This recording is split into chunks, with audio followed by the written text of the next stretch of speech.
Hello, everyone. It's an absolute pleasure to be here giving this TED Talk.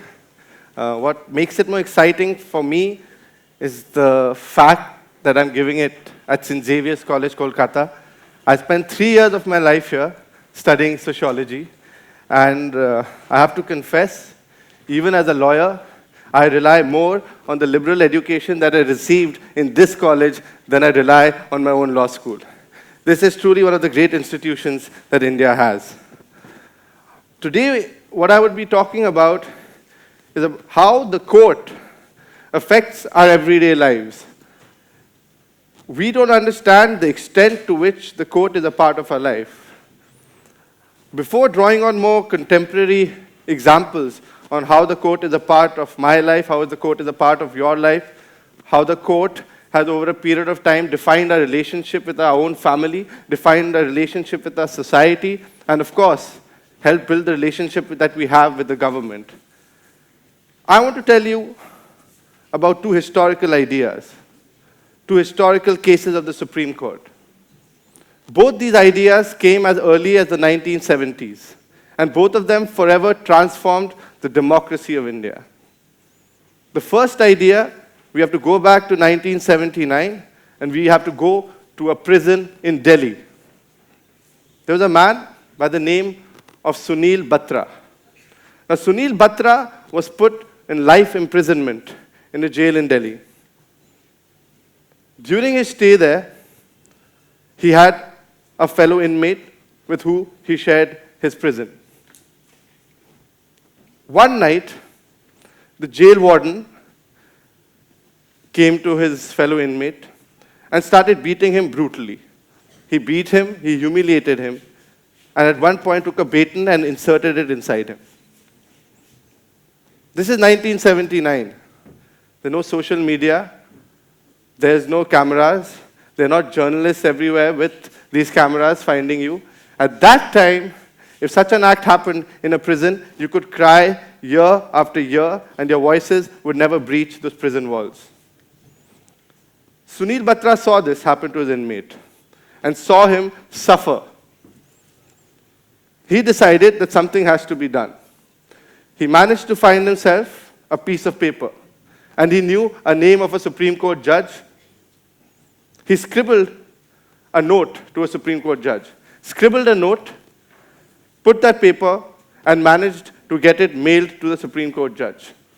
The Supreme Court judge actually received this note. When the judge opened the note, he was full of anguish, and he was shocked that how could this be going on? But he realized that what can I do? I don't have a petition in front of me. There are no documents in front of me. Nobody has filed a case. The person who has been assaulted hasn't come in front of me. There's no lawyer. I'm sitting in my house in the middle of the night with a note. He thought hard about it.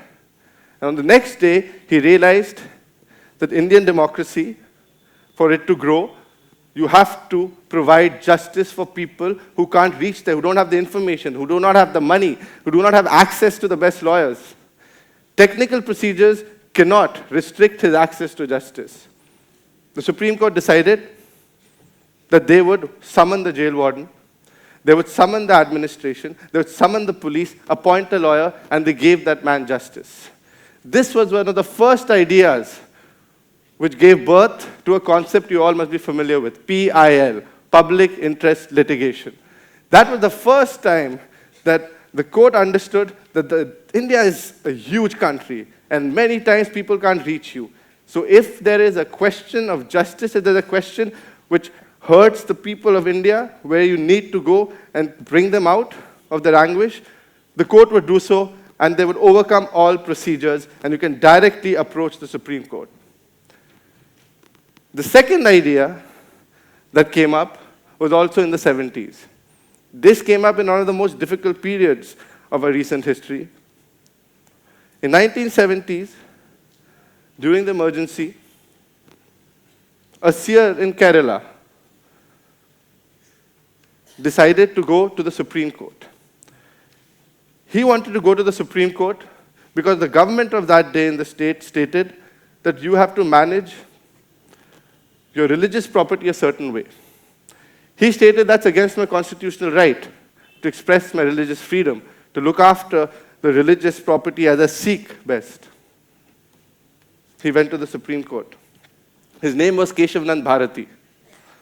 When he went to the Supreme Court, that case regarding his right to run his property became a landmark judgment in Indian history. It lasted 5 months of arguments, and 13 judges of the court sat over it. One remarkable question came up in that case, and it's a question all of us hear all the time today. The question that came up in that case is that if the government of the day, the people we elect, the people we put in parliament, the people we put in our state legislatures, if they decide, if they want to change the constitution, why can they not? The government of the day told the court that Article 368 of the Constitution allows us to make amendments to the Constitution. If that is the case, and we have the democratic will of the people with us, the people have voted for us, how can you, the court, decide to restrict my power? Well, it's a fundamentally important question. Because what is democracy for a lot of us? Democracy is me going to elect my candidate, me going to elect my leader, somebody whose ideologies, ideas I can connect with. And they have the right to do what they want. Who are the courts? Who are these fine 10 gentlemen who sit there in the middle of Delhi to decide our fate? The court, in its judgment, stated something very, very important. The court said that you can't amend the Constitution because if you amend the Constitution, you amend the idea that created India. You amend the ideas and values that we struggled for 200 years to build India. Not all the Constitution, but there's some fundamental parts of the Constitution. This is called the basic structure of the Constitution. It's called the basic structure doctrine. There's some parts of the Constitution they said can never change. Now, what are these parts? Your right to free speech, your right to express your religion, your right to equality, your right to non-discrimination, your right to travel, your right to trade across India. More than these fundamental rights, there are the values. What are these values? The value of a democracy, which is embedded in us through the parliament. The value of plurality, which makes India. Unity in diversity, the value of secularism on which we are built. These values can't ever be amended. That is the day when they realize that governments will come and go. Governments are only temporary. The will of the people can also be only temporary. But the idea of our rights, of our individuals, of what we want to do, can never ever go away. If we lose that, we are back where we started 300 years ago. Individuals must be allowed to express themselves.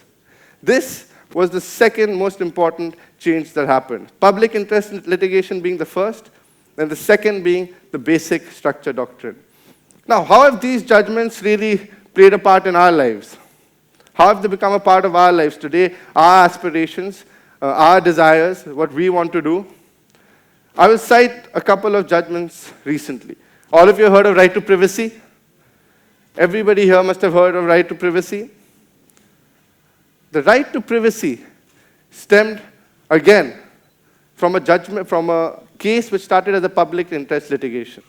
The right to privacy stated some very important facts. It stated that there's a right for us to be alone, the right to be alone, the right to not have to succumb to the surveillance of the state, the right to keep my information to myself, the right to keep my data to myself.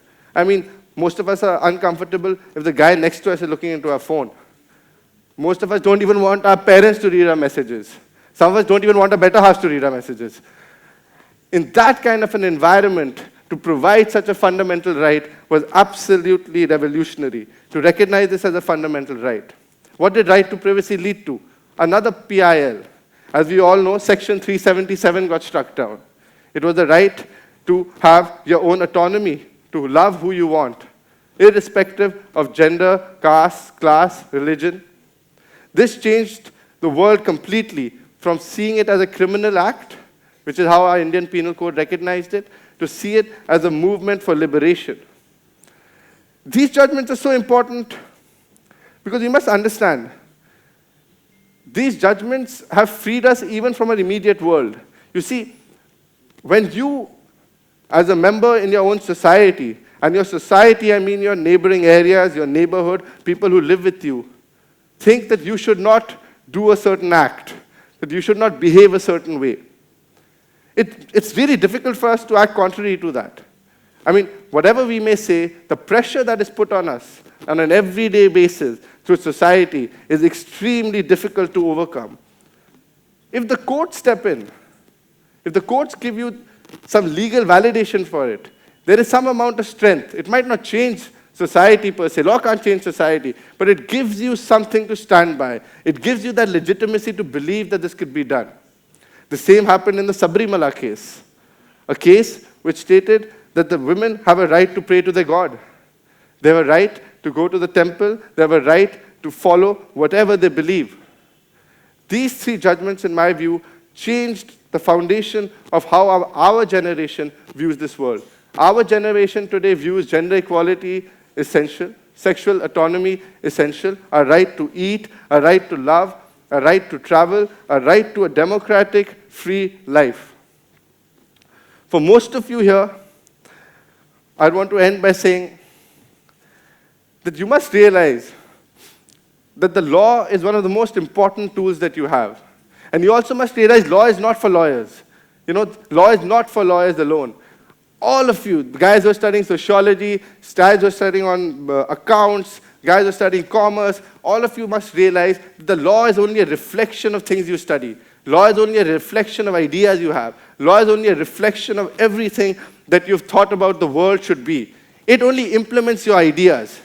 I always and would want all of you to try and be more involved with what is happening in our democracy every day. In small ways, you must become a part of how our courts function, a part of how a rule of law is implemented. It is only if all of us together are aware, if all of us understand what the law means, if all of us are public-spirited, that a democracy can extend itself, can expand, and become the great country that we want.